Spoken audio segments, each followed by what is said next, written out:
So I don't know no better. I'm new. So I got the phone number from Jay Reed's phone, and I called BET. I called them. I said, hey, did anybody call for delay? She said, no. Who? That's not how this goes. It's not.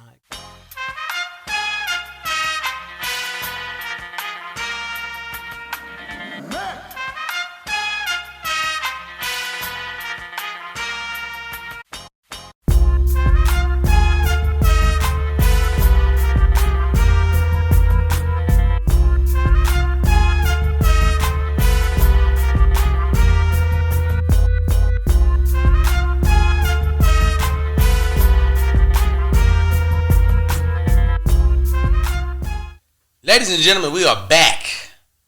Hope they didn't think I was going to come back. Some of them didn't believe in me. What do you mean? Some of them, because sometimes, people just give up easy. Yeah. You understand? People give up. Mm-hmm. But goddamn it, not them. Not them, not them, not them. Welcome, goddamn it. Before I get anything going, I want you to hit that like button. I want you to hit that subscribe button. We can't do nothing else without you unless you hit that like and that subscribe button. Ladies and gentlemen, my heart is filled with joy today. Joey, can I tell you why? Tell me about the gun line, boss. Oh, gosh. Our guest today, a friend, a healer. I said, hallelujah. Hale shandele bokate sanderapote sate. What do it? I said a healer and an amazing storyteller, funny, a writer, producer. She does it all. My mentor started me in this damn game. Wow. Yeah, we go that far back. Ladies and gentlemen, put your dick beaters together for Hope Flood. Yes, Hope Flood. Yes, she's here. Hope, I got to say thank you. You're welcome. I'm going to let you tell the people why I'm thanking you with some of the products, but I want to personally thank you.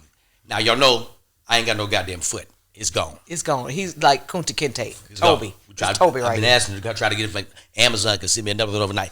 Can't nobody do shit. So my first week after surgery. Now, for those who don't know Hope, other side, other than being a fabulous comedian, she is an edible queen, an edible entrepreneur. She is a cannabis queen. She does her thing with these edibles.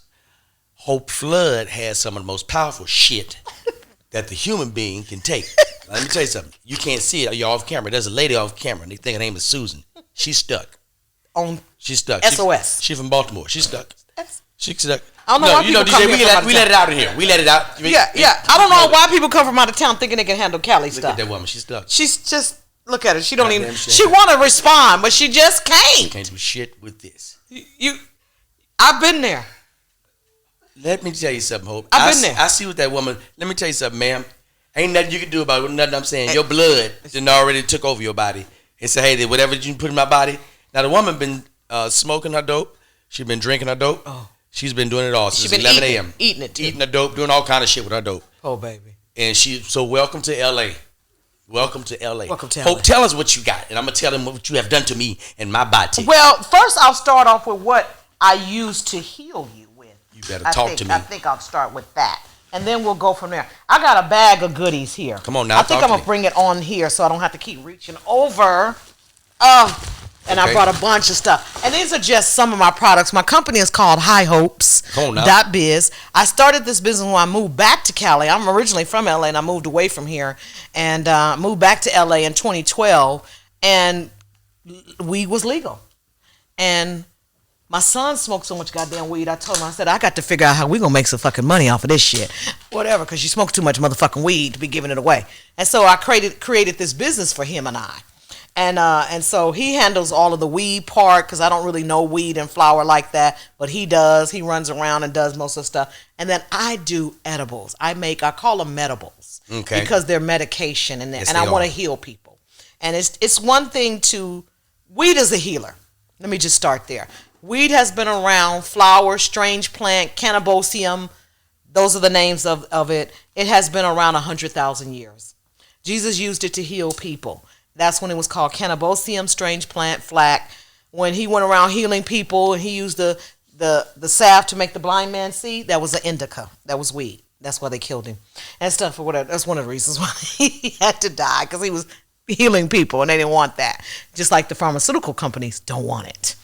Weed is a healer. You can heal cancer with weed. You can heal lupus and glaucoma. You can heal all your trauma and your anxiety with CBD as well. CBD does not get you high, but it makes you feel euphoric. It gives you a euphoric feeling. It is the healing component of the plant. So they extract it. So CBD stands for cannabinoid, and we have cannabinoid reflectors already in our bodies. So anything we take with CBD, it connects with those reflectors in our bodies and starts the healing process. Like me, I have sleep apnea, so I'm always sleepy. So I take anything CBD and I go to sleep, and it gives me a good rest. It deals with all your anxiety, all your trauma, your PTSD, your molestation, your rape, your car accidents, anything that causes trauma to the body. That's what CBD does to heal it. Then you have THC, tetrahydrocannabinoid. You gotta preach. Which is the weed, what he's smoking right there, what gets you high. In order to heal cancer, the two have to work together. You cannot heal cancer without THC. Okay, and RSO, a guy was talking about, Rick Simpson oil is great as well. So my boy here, I've been his friend. He called me. I don't even know how he got my number, but I'm like the Harriet Tubman of comedy. I help every single comedian, and they all come to LA and they stay with me, and I take them around the clubs, and you could tell that story, we tell all that story, because I never knew I was doing that. I had done that for you. And so him and his boy, Jay Reed, they came up from Vegas and needed a place to stay, and I was like, of course. They came and stayed with me, and he's so successful now. I'm so happy about your career. I'm so proud of you. Hope, you just made me think about something. I totally forgot about that. Hope, that was a pivotal point in my career. It was my young career. I had came out to audition for something, and it was something for BET. It was me and Jay Reed. We still roommates. We got the 1-bedroom apartment. With 2 beds in it, one in the kitchen, one in the real bedroom. And we out here struggling. And we came out for the BET audition. And I remember going in, and I killed this audition. I felt so good. It was I don't know what TV show it was, but I was like, I'm damn sure. Boy, Joey, you got to give me the bag. How could you not give me the bag? I literally just killed in front of like 3 people. Right. I was like, oh, this is great. This is gonna be good. Jay Reed comes out. He was like, man, I killed too. I was like, oh, man, we're going to be on the show together. We celebrating. We go back to Hope's house. And I'm so excited. It's about 2 hours in past. And Jay Reed get a phone call. Hi, this is BET. Looking for Jay Reed. Hey, this is Jay Reed. Jay Reed, you booked the show. Yeah. I'm like, oh, shit, you booked the show. Yeah, we was happy. I'm like, oh, man, we booked the show. Another hour passed. I didn't get no phone call. So I was worried. So I don't know no better. I'm new. So I got the phone number from Jay Reed's phone, and I called BET. I called them. I said, hey, did anybody call for delay? She said, no. Who? That's not how this goes. It's not how it goes. What's your name again? I said, delay. She said, no, we don't have you coming back in at all. I said, at all? What the hell you mean, at all? I said, oh, shit. That hurt. I never had heard a no before. I'm hurt. So I was in the bathroom. I was in your bathroom. So I walked out the bathroom, and I saw Jay Reed, and he was waiting for me to come. And I turned back around. I went back in the bathroom because my eyes was watering. And I couldn't cry in front of that nigga. So I said, oh, my gosh, I'm about to cry. I go in the bathroom, and I can't control these goddamn denial tears. I have been denied, and I am crying hard like a baby. Right. I get out, gather myself, blow my nose, wipe my eyes, wash my face. I walk out, and I was like, man, I ain't get it. He's like, oh, man, you didn't get it? I was like, no. Went back and told Hope. I was like, I ain't get it. And she was like, don't worry about that shit. She brushed it off. I was like, no. I got to worry about this shit. These people done told me no. I killed. So Hope made a phone call to Pookie at the Laugh Factory at Chocolate Sunday, and they had a wait list for the comedians like 3 goddamn years. And you were on the list. I'm on the list Like, I'm like, probably in 2 years I get on. And when you get on, you got 2 minutes to perform. And the people are waiting 3 years, they're waiting 2 years. They are waiting. So you put in a phone call to Pookie, shout out to Pookie, my frat brother, and said, yeah, he funny. Put the nigga up. And I remember looking at that crowd, and I got a chip on my goddamn shoulder. I got a chip on my shoulder. I go on that stage in Chocolate Sunday, comedy friendly audience. I go on and I stump the shit out of this audience. I stump the shit out of them. But it gave me my confidence back because I was devastated. That was my first time hearing no in Hollywood, and that wrecked me. And not knowing there's a whole lot of no's. So many more no's to come. No is your friend. Years ago, Mamie Ali, Muhammad Ali's daughter, was doing comedy. She looked just like him. And she said, Hope, you have to get up and say, no is your friend. No is your friend. You get 49 no's. All you need is one yes. And you have to learn that in this business. You have to learn that it just it just means no, not you right now. Right. It don't mean no, you not forever. It don't mean and you could be talented. You might think you more talented than Jay Reed or any of these people out here. But sometimes it ain't even about the talent. It might be a look. It might be this. That's why I don't do comedy competitions. Right. Because I don't think comedy should be judged. Because it's too subjective. Right. What's funny to one may not be funny to another, but does that make me not funny? Not only that, the judges are human. So I get up there and I talk about retarded kids. What if that judge got a retarded kid? Now, they don't want to pick me because I didn't hit a nerve. But is it funny? Can you separate your personal feelings on that subject and say, it's funny? It's funny, though. And, so the human mind really can't do it and stuff. That's why I don't do comedy competitions and stuff. And comedians, we too fucking sensitive and ego-driven and stuff to be told no and denied and stuff. And you looking at this nigga wasn't funnier than me. Yeah, but he might have had a look. His suit might have looked better. He might have delivered better. He might not have went over his time. They might look at him and say he's gonna be easier to deal with. Or he could go further. Or you know what? He sucked the producer's dick in the back. I don't know. It is what the fuck it is. You know what I'm saying? So you don't know why people Speaking of sucking dick, you are OG in comedy. Period. And you have been on the road with every goddamn body. I want you to take me through some historic comedy stuff that I don't know, they don't know. It's comedy gold. Because I said, I want to make sure I get people on my show that were very influential in my career, whether y'all know them or not. Powerful.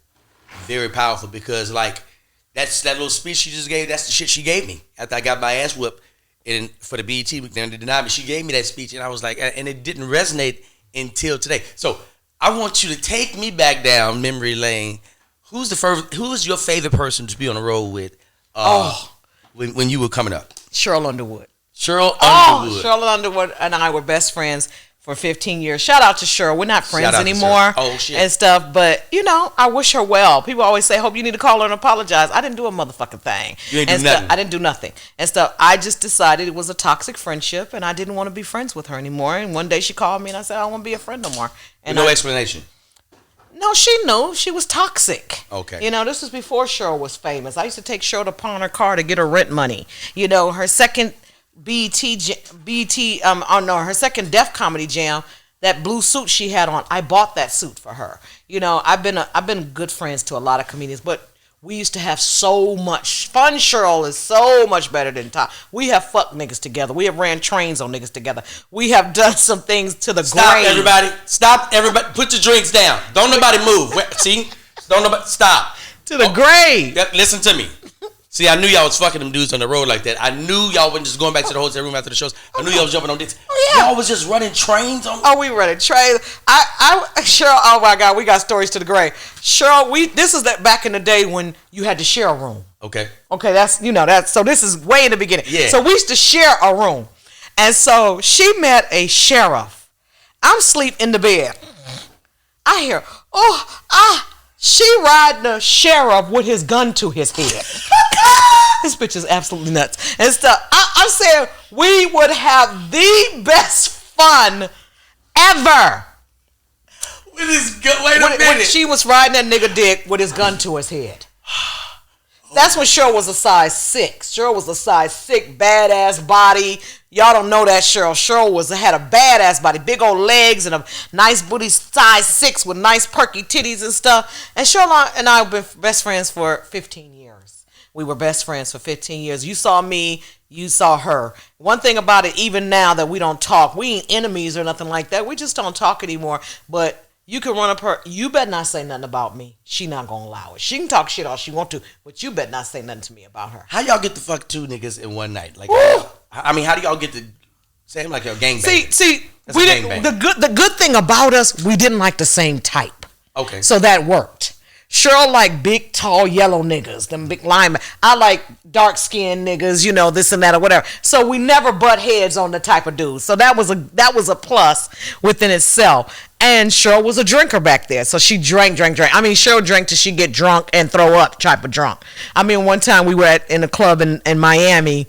We were doing some nights. This one we sharing a room again. She had drunk. I don't know what they had. The Hurricane, the Miami, something. I don't know what the fuck. The shit was red as this bag. She drank about 4, 5 of them. She came back to the room. She throwing up. I mean, she slept in the bathroom, hugging the toilet. I went to the club the next night. I said, if you give this bitch anything stronger than some Kool-Aid, it's going to be a problem because I don't want to hear this shit. And she always loved me for that because I'm the protector. I'm the mama on the road and everything. But a comedian out of Atlanta, Doodoo Brown. Doodoo Brown. Walk around with the belt. Woo! Doodoo Brown got some good dick. Okay. So let's talk about it. Cheryl had already fucked it. She had already went to Miami and fucked it. And so this how we was. She's like, bitch, I got some dick for you when you get to Miami. I said, I'm on my way. Passing these niggas around. Yeah, like y'all do, like men do in the business. We just doing what the men do. When you single, you do what single people do. We single, we young and looking good and everything. We just having fun. We on the road. This is new to us. And so she said, girl, I said, all right. So we go do a gig. Marvin Dixon we doing a tour I named called The Niggas vs. the Bitches. And niggas stood for. Who's on this tour? It was me, Cheryl, Melanie Camacho. Mm-hmm. And then it was Doodoo Brown, Tony Tone, Jamario. You don't know nothing about You don't know nothing about Jamario. And so we go and we doing a tour in Miami. Marvin Dixon brings us to Miami.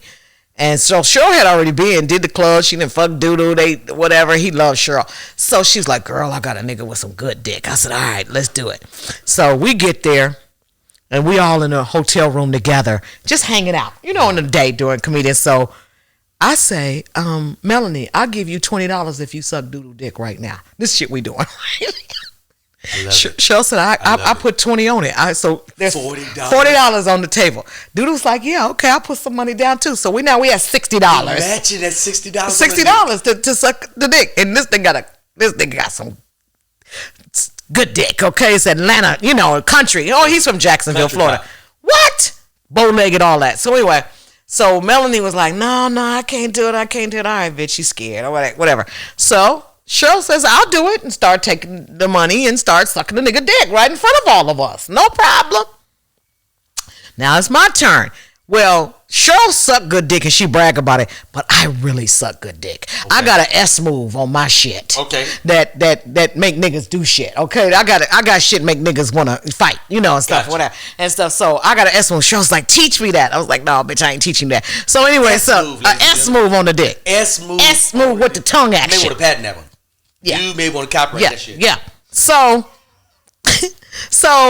we doing that. So that night after the show, we all killed. Great show. Because it's the men versus the niggas. So the one girl go out, say some shit, then the nigga come back, and we tag teaming and the crowd going crazy. It's a great show.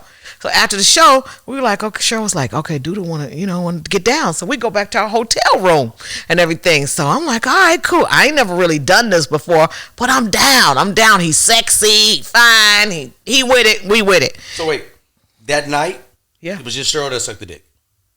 Right. Just her. Y'all watching. Yeah, we watched. Y'all watching. We're voyeurs. And she's watching she's sucking it to the end? Yeah, no. She's swallowing it? I gotta know. Did she swallow? God, it had been 30 years ago, delay.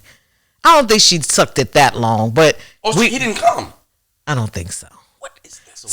So anywhere, no, because we waiting on the night. It's an anticipation thing. Gotcha. Okay, it's a build up. It's a build up to what. So it had to be because the nigga wasn't. That's when he was like, "We gonna do this or not?" Because he already got a sample. Gotcha. Well, he had already been fucked with Cheryl, so he was like, "Okay, now I want you." So I was like, "Oh," she's like, "Okay, he won't fuck with you." I said, "All right, cool." So we go back to hotel room. And it goes down. It goes down. So first of all, me and him, we doing our little thing. And I ain't never told this story. I'm sucking his dick and everything, and Cheryl rubbing my back and shit and everything or whatever. And I'm like, Cheryl, we ain't doing no threesome. I don't get down like that. Right. And stuff, whatever. So, not like that, not with her and me, and right. But we doing a threesome with him. This is a clean threesome. Yeah, this is a man thing. Gotcha. And stuff. So she's like, get it. I want to learn that S move. I'm just in the week. So then me and him start doing it. We start fucking. Then me and him finish. Then Cheryl start. It was just an amazing night all night long. We had a great time. Wow. Mm-hmm. That is my back then best time I've ever had on the road with a comedian. I missed that, Cheryl. And then now, Lunell and I have a ball. That's your girl. Me and Lunell have that's a ball on the road together. We get high and we go to Waffle House and we eat shit and we have a great show and we laugh and go back to the room. We hang out. She is gracious with me. So I open for her. She still lets me come to the radio station with me and do the interview. She doesn't discriminate, and she's one of my best friends, one of my girls and stuff. And we have a great time on the road too. Yeah. So I have some great stories with some comedians that I love to death. Me and Monique have a good time on the road. Me and Monique and I, we used to. None of them never wanted to follow me. Monique didn't want to follow me, so we had all jokes aside. Tearing their ass out. We had all jokes aside in Chicago. Shout out to Raymond Lambert, owner of All Jokes Aside, and Mary Lindsay, and so me and Monique used to come out of our hotel room to see who was dressed the baddest, and if she was dressed, if we was dressed, we like bitch. And then we go back and change clothes and shit to see who was the baddest dresser. But none of them bitches want to follow me. And still to this day. But me and Monique, we used to go and she used to fuck a buffet up. That bitch. That's Big Monique. Yeah. That was Big Monique. And stuff. Monique could eat. And she, like me, I get irritable when I don't get my proper rest. Right. And some people get irritable when they don't get their food. That was Monique. If that bitch didn't get her food, yeah, she cussing a motherfucker out. Whereas I was like that with my rest and stuff, but we used to have an amazing time. We used to share a Snicker on the road.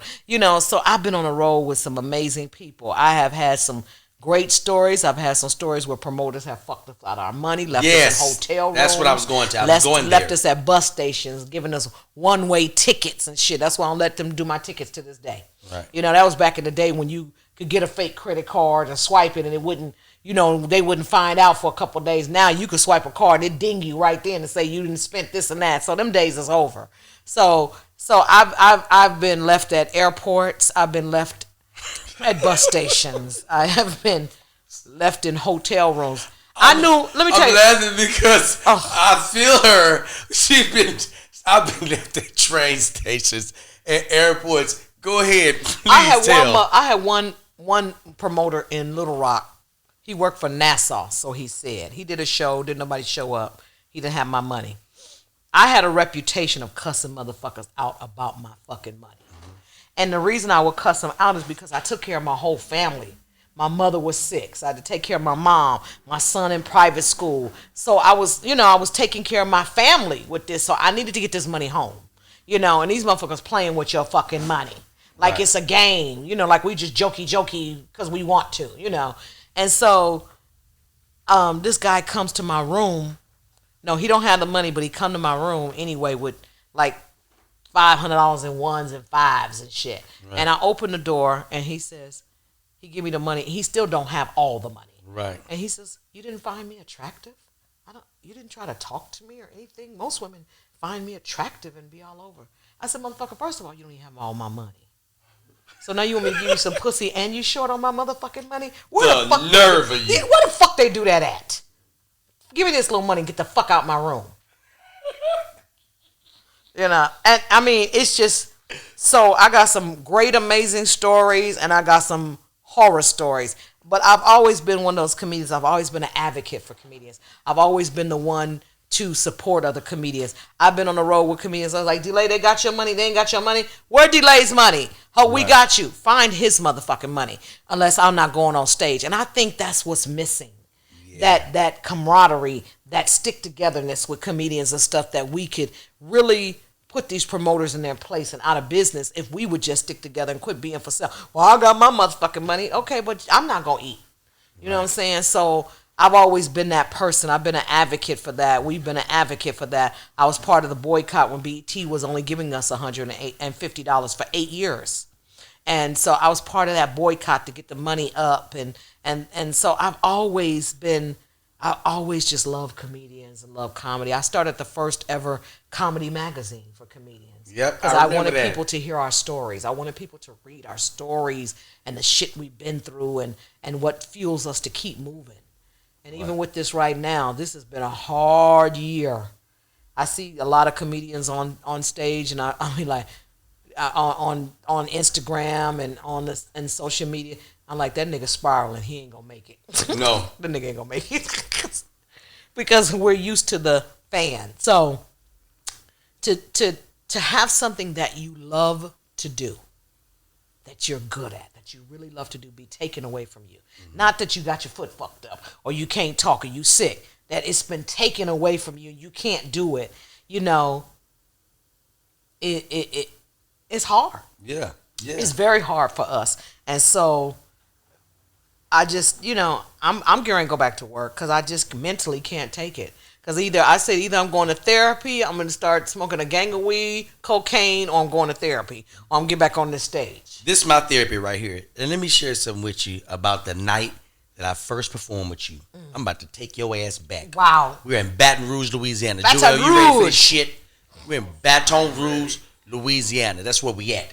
Did you hear me, DJ? We're in Baton Rouge, Louisiana. I'm so excited. I've seen Hope Flood on TV, but we've never been in the presence of each other, and I am ecstatic. She is friends with my mentor, Simply Marvelous. May she rest in peace. Well, she was my mentor too. Yes, and we're all in a limo. It's me, Simply Marvelous, Hope Flood, and Nutcracker, my other partner. He was new. I've done like one show, and I am so excited because this is my biggest payday. Mm-hmm. I am getting $300 US. And you really can't tell me shit. You can't tell me shit. I went and bought a suit for this. Okay. This is serious. This is serious. I went and got that suit, and I felt good about it. And we're riding the limo, and the promoter, he wasn't with us. So we get out, we do the show, and afterwards, everybody got their money, and I didn't get all my money. So I went to the promoter, and I was like, hey, I didn't get the rest of my money. This nigga paid me out of his pocket. This nigga went in his pocket and said, how much I owe you? I'm new. You know what you told me. Right. This is the biggest payday I ever fucking had. It's $300 US. Right. So he gives it to me, and it's ugly. You know, it ain't no clean three. Yeah. It's nasty. Yeah. It's clean. And he gives it to me. And I remember we went back to the limo, and we had champagne, and I felt like I made it. Mm-hmm. You know what I mean? As a young comedian, I'm like, I made it. And years later, goddamn it, you sitting on the couch on the goddamn Delay show. See? You got your own show. Listen to me. I never told you about the time I met Jimmy J.J. Walker, Dynamite. I know it's not good because none of these stories. Of course it's not good. With him. None of them. Of course it's not good. It's J.J. Walker. Shit ain't never good with him. Shout out to Kevin Tate. He in the building. What up, Tate? All right, Jimmy J.J. Walker. I just finished this hot show and got the biggest payday of my life. Okay. Now somebody gonna up the stakes. Somebody's about to give me $400. Okay. But here's the kicker. I got to drive from Baton Rouge to Mississippi. Which is how far? It's about 6 hours. Okay. But this is big to me. Mm-hmm. I ain't even factored in the gas money. I ain't factoring in, but it's not me by myself. It's me, another comedian named Sebastian, and another one named, his name was Said. Okay. And we're all excited. We're driving out this because it's like a road trip. We're going to Mississippi. Yeah. And we're performing at this casino. Okay. And our name is on this flyer. Like, not the picture, just the name. And I don't give a shit. This is big. Yeah. I'm telling everybody I know. Yeah, you know I'm about to go perform with Jimmy J.J. Walker. They might go redo Good times. I might play Michael. I may inspire them to reboot it. I just feel good about it. So we all down, we excited. Now, we're all young comedians. The one comedian said he is very brand new and he's very, very cocky and he's driving. Okay. He's cocky. This is why he's cocky. His first show, we was at the Lincoln Theater and he ripped that bitch. Mm-hmm. And afterwards, I went up to him, I was like, hey man, that's a dope ass. I was like, man, we should write together. He was, oh, nigga, I don't write. Write shit. The top. I'm gifted. I was like, oh damn, that's good. That is really good. So I kept it in mind. He's really gifted. We're on the road, making a 6-hour trip. We get there, the promoter show up. He got an all-white suit on. All white. For no reason. Just all white. Yeah, that's a sign right there. And he's like, welcome everybody, bring you up to the green room. He said, brought us to the green room. He said, don't nobody talk to Jimmy when he come in here, okay? Because Jimmy, he's having a bad day. I don't know if he was gambling or whatever, but Jimmy's having a bad day. Don't nobody say ugly. That. That's what makes it a bad day. Every day is a bad day for him. He's ugly. That's what it is. His ugliness. Yeah. It's just causing that. Okay, I can roll with that. Mm-hmm. So I don't give a shit what this promoter say. I'm saying something. Jimmy coming this bitch, I'm yelling out Dynamite. And ain't shit nobody can do about it. I'm going to yell out Dynamite as soon as this bitch coming here. So they're giving out the lineup. Now the lineup is Sebastian, who's another new comedian, and Sid, then me, and then Jimmy. Now I figure while them niggas on stage, me and Jimmy about to bond. Me and Judge about to talk. Talk to me about James Evans. Yeah, what's up with your sister Thelma? What's Thelma? What's Thelma really like? Yeah. So I'm in the back, and Jimmy hasn't showed up yet, but the first guy going on is a local guy. Okay. And this crowd is not a regular crowd. They are heckling. They are local. They are country. We're on the riverboat. Okay. They in there. They with the shits. And there's this one particular table. This nigga's an Omega. He is in there heckling everything. Now I know this is gonna be a bad night because the first nigga go up was local, and they booed the shit out of him. They own people. They know him. He from there. And they booed his ass. Got his ass up out of there. So the host, keeping that bitch going. Yeah. He brings up my partner Sebastian. Mm-hmm. Sebastian, I'm gonna get it. I'm like, yeah, you got this shit. Mm-hmm. And I really feel like Sebastian got it. Mm-hmm. Got this. Yeah, I got it. He go out there. Hey man, how y'all doing, man? He got a laid back kind of. Laid back. Mm-hmm. He was like, we all right. This is the heckler nigga though, man. We all right. He said, man, that's crazy. Y'all booed that last dude. Nigga stood up, said, if you don't hurry up, we gonna boo your ass. Oh shit. These motherfuckers are hostile. Mm-hmm. So he's one of these dudes that get everybody riled up. Mm-hmm. I mean, boo this nigga. Boo this. They ain't even giving him a shot. Boo, and he ain't got no comeback for it. He's like, man, y'all trying to boo me? No, nigga, they're succeeding. Yeah, they're doing it. There's no more attempts.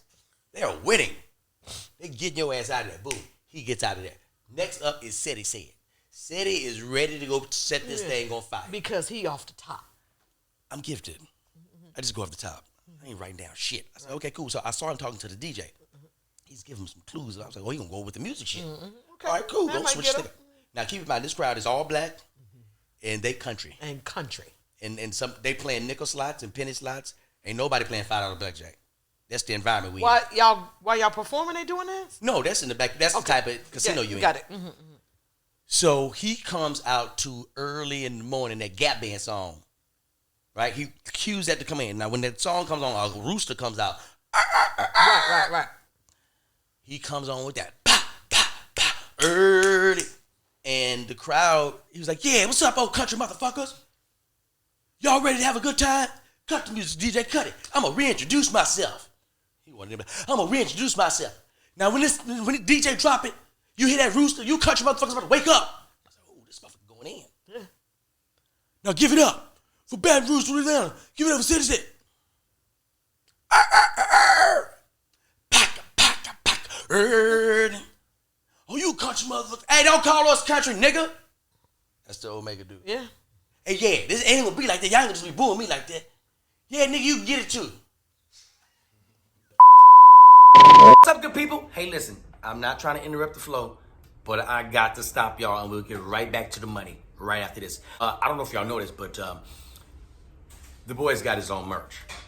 And when I say the boy's got his own merch, he's got his own merch. Take it in. That's right. We got to take it in hats. We got to come get this nigga hoodies. If if you can go over to itsdelay.com and get all the merch that you see behind me, you can have it. That's right, people. I want to thank you guys for liking and subscribing. And make sure you go over to Patreon for the exclusive, uncut, unhinged material. Only for y'all on Patreon. Thank y'all. Get back to the money. You get this work. Man, they started booing this nigga. He ain't taking his boo. Well, boo mean get your ass out of my face. Yeah. He ain't taking it. He's still trying to go through the joke. Like they listening. Hey man, they done. Them people done. Yeah. This nigga said, that's my time. No, it ain't. No, it ain't, nigga. It's not your time. They took that. They took that. I'm up next. I said, I'm not gonna play with these people at all. No, don't play at with all. them. Don't call them country. Nah. You don't need the rooster. No. You don't need none of that shit. Don't even don't say you done booed the last 3 niggas. None of that. I'm getting straight to the goddamn point. I'm getting my ass in there and I'm getting out. Now I'm pissed off because Jimmy J.J. Walker still ain't came in the goddamn green room. He's not gonna come in there. He ain't coming in that goddamn green room. So I go out and I got on a vest. I'm in this motherfucker fully vested. I got a vest on. I got some slacks on. I got some wide toe shoes on. I feel good about my little shit. I go out there and I say, man, how y'all doing? Ah, they boo this whack ass nigga. I ain't even said nothing. That's how they was doing. It's like niggas from the Apollo or something. I said, hey man, sit your ass down. So a girl in the back says, leave him alone. We want to hear what he got to say. I was like, oh shit. All right, somebody on my side. Somebody on my side. I got to get some off. So I'm supposed to do like 10 minutes. I do like a hot 4.5. These motherfuckers are hostile. Let me just get the win in and then we get up out of there. I get the win in, I get up out of there. I don't know where the hell Jimmy J.J. Walker came from, but it didn't come from the green room. Right. They just come up. They loving him. We in Greenville, Mississippi. That's where we at. We in Greenville, Mississippi. He go up, he do an hour of some bullshit. And he come back and he in that green room, and I'm in that green room waiting for him too. He came in. I said, Jimmy J.J. Walker. He said, hey man. I said, dynamite. He said, don't say no goddamn dynamite to me. Don't say no goddamn dynamite to me. I don't like that shit. I'm not a character. Yeah? I'm a comedian. You a comedian? I was like, I saw you on TV saying dynamite. That's your fucking catchphrase. No, nigga, dynamite. Hey, little nigga, don't say that no more. I said, JJ called me a nigga. JJ called me a nigga. So by this time, promoter comes in. This motherfucker still white suited up. He's white suited up. He say, hey, man, everything okay? Yeah, man, get him out of here. I said, oh, they removed me out. Like, they got me out the showroom. Put me in the back. In the lobby area. The other comedians, Sebastian and Sid, are in the lobby waiting for me. And I was like, man, y'all got your money? They was like, no, we're waiting on a white suit nigga to come out. So a white suit nigga come out. He said, hey, man. Did you get your money? Like, nigga, you know we didn't get our goddamn money. You the nigga to get the money. You the money giver, nigga. He said, stay right here. I know what that means. Be right back. It's all right, cool. All right, cool. We'll be right back. He got a suit on. He got money. Nice little suit on. Biggest payday of my life at this point, $400. My man go downstairs to the casino area, and I never see this nigga again in life. And I'm hurt. Yeah, first of all, how y'all gonna get back home? How? That was the money. Right. That's to get back home money. Yeah. I ain't got shit. Ain't nobody else got no money either. We gonna pray on this one. We get back in the car. It's silent. Sid driving. Sebastian on the passenger side. I'm in the back. Total silence. Maybe mile and a half. Nobody saying shit. Sebastian crack his window. Get a little air covered in there. He said, man, that comedy shit ain't all that, man. I think I got a real job and I'm going to just stick to doing that shit. This nigga quit on the way home. Yeah, it happens. This ain't for the faint at heart. On the way This motherfucking home. Job is not. Can you imagine that as a woman? Y'all have no idea what it's like being a woman in this business to have to fight a nigga for your money. See, they'll put $5,000, $10,000 in a man's hand, but they don't want to do that. They don't want to give us 15. They don't want to give us that real money and stuff. They'll give it to a nigga in a minute, but they'll bypass. They'll get everybody in this room, but they won't give it to us. And so as a woman, we have to work harder. That's why I tell the female comedians, you got to look good. You gotta work harder. You got to be on time. Because they hold us to a different standard than they hold y'all. Y'all can get on stage with dirty jeans, a white beater, and tennis shoes and kill, and nobody won't say that. Let me get on stage with some dirty tennis shoes. That bitch, bro, what the fuck wrong with you? She on that shit or whatever. So they hold us to a different standard than they hold y'all to, and we just have to be funny. I have been on shows where I'm the headliner, and every male comedian go up before me trying to burn the stage up, and I'll be in the back. Pacing. Just anybody. Some of them be them young comedians that don't know no better, or whatever. They burn the stage up, and then, like I tell them all the time that burn the stage up. What they mean? Oh, burn the stage up meaning they try to go on there and do a lot of time and try to make it hard for you to perform after them. That's what burning the stage up means and stuff. I'm not saying not being, it's one thing to be funny, but you being funny and now you're supposed to be doing 10 minutes. You're doing 35, 40 minutes in front of the headliner. And that's 2, 3, 4 people and stuff. And now the crowd tired or this and that. But that ain't who they came to see. They came to see the fucking headliner. And I tell them all the time, one day, if you're really lucky and you work very hard, one day you're going to be the headliner and you're going to want some motherfucking respect. I don't know what they think they're doing by that. I don't know if they think these people going to take them on the road with them or anything. All it shows is that you don't follow directions. That's right. And you're not a team player. And no, I'm not taking you nowhere. I might take your fucking jokes with me, but you're not going anywhere. And stuff. You're not going anywhere.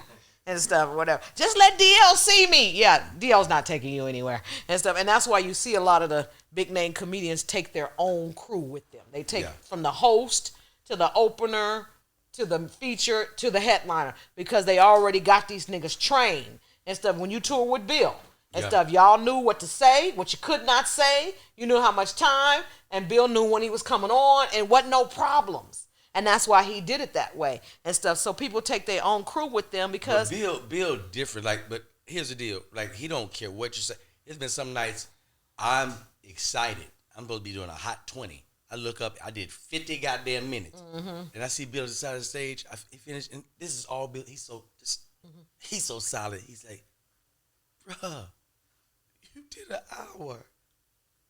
You killed her. Good shit. Oh, shit, I didn't realize it. Right. But, again, we had a chemistry. Mm-hmm. He knows me. This ain't no reoccurring thing. I ain't finna just pop off and do no 45, 50. Right. You know right, but if you're having a hot turn and stuff or whatever, that's fine, but it's still disrespectful. Damn sure is. And stuff, because you wouldn't want none of them young niggas popping up behind you, and now that you the veteran, you the man, you the this and that. It's a respect thing, and I think that the things I've learned in my 30 years in this business, I've learned the right to be paid, and I've earned the right to be respected. Those things I've earned. Other than that, I don't really care about anything else. But a lot of the females, sometimes I'm the headliner, and they try to go up before me and do a lot of time and think I can't follow them.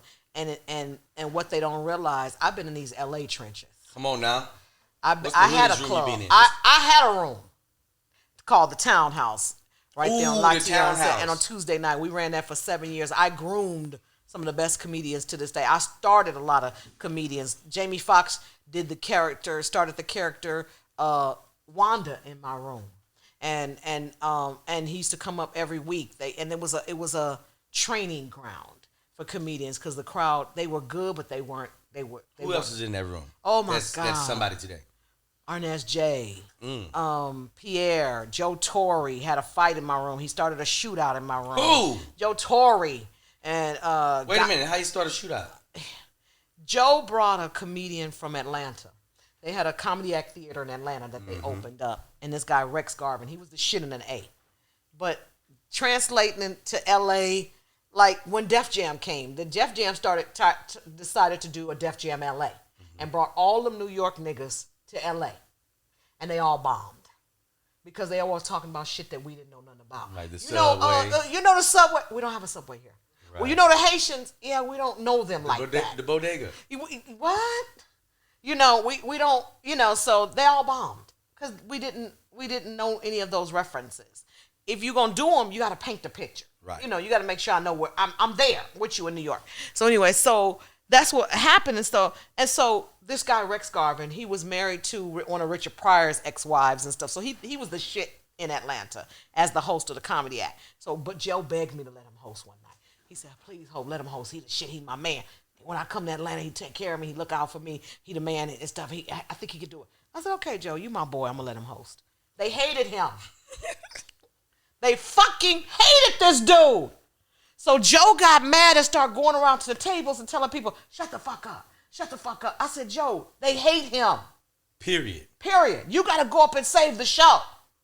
So Joe gets him off and goes up. And this guy come in the club. And the guy heckling. And Joe heckles the nigga, says, shut up, something to your mama. And the dude said, my mama dead, don't talk about my mama. Because he had came out. They had brought him out because his mother had just died to cheer him up. And Joe said, I don't give a fuck. We'll dig that bitch up and find some jokes on her. Ooh. The nigga got up, want to fight Joe. We put the nigga out the club. Because Joe, our boy, this nigga just a patron. Right. And so we put the nigga out the club. So at the end of the night and stuff, I'm in the corner cussing Joe ass the fuck out. Joe, you always try some shit. You bring your boy up here. This nigga damn near killed the club. He's horrible. Did you this and that? Next thing I heard, pop, pop, pop, pop, pop. Me being naive, no, even though I'm from South Central LA and I hear gunshots every motherfucking night, I'm thinking that somebody popping firecrackers in the club. Who the fuck is popping firecrackers in the club? This nigga then came back that we put out that Joe talked about his mama and started shooting up the club. We didn't know what that was. My boy did get shot in the leg and stuff. We had to let the nigga in the club for free for a year. The bullet went through his leg and stuff. We had to let the nigga in the club free for a year so he wouldn't sue us and shit or whatever. We had to let him in the club. Then he started bringing other motherfuckers. We like, nigga, no, you got shot. These other niggas got to pay $10. Okay? We can't keep losing. Well, you bringing 4, 5, 6 niggas and this and that. You get in free because you didn't sue us, but these other niggas got to pay. Do you mind me asking what year is this? Oh, 90s, 96, 95. This is 90. And so, and then, and the best part of the club, the best part of our club was the after set outside. It was funny inside, but we would all come outside. Me, Jamie Foxx, Speedy, Pierre, Joe, my partner Juan Dexter at the time, who was one of the best baggers ever, and we would bag on each other 3, 4 o'clock in the morning. Just talking about each other like a dog, just clowning. And it wasn't ill-spirited. Right. These comics, they can't do none of that shit today. They all in their feelings and shit. Niggas want to fight if you say something. We knew we all loved each other and cared about each other and stuff. It was all fun, and we would do that to 3, 4 o'clock in the morning. And people would be out there with us till they couldn't take it no more. We didn't have no fucking jobs. We wasn't going nowhere. And that's how we did. Chris Tucker and all of us and stuff. Chris used to come to the club and beg me for $15 just to get on stage. Hope I got on stage on $15. Like, Chris, okay, here go your $15. Goddamn cheap ass Virgos. If you're a Virgo, I mean it. I'm a Virgo. Yeah, cheap. Anyway, and so that's how it was. And those are the best comedy days. People would come from all over the world on just to do our Tuesday night. You know, I would let different people host. Rest in peace, Ricky Harris. And I remember Faison, TK Kirkland, and Joe had a bag out in the club. Mm-hmm. The crowd was going crazy. And they would just be in different pockets of the club, bagging on each other and shit. And got mics? No, because the club it was smaller. It only held like 150 people. Mm-hmm. So it was a small, quaint room, but it would be packed. And the owner of the club, Mr. Roosevelt Walker, he gave me that night and let me have it. He said, let the young people have a night, because it was an old players club. Mm-hmm. 6 other days a night, you didn't see nothing but motherfucking Rolls Royces and old players, rich motherfuckers in there. But they just started coming on Tuesday night because the young girls was there and everything. And it was none but ballers and dope dealers. Niggas was running counterfeit money and all kind of credit card scams, and the food was amazing. And it was a training camp for some of the best comedians that are now in this. Aries Spears used to come through there. Mad Mar. I started A.J. Johnson in that club. Oh my God, it's so many.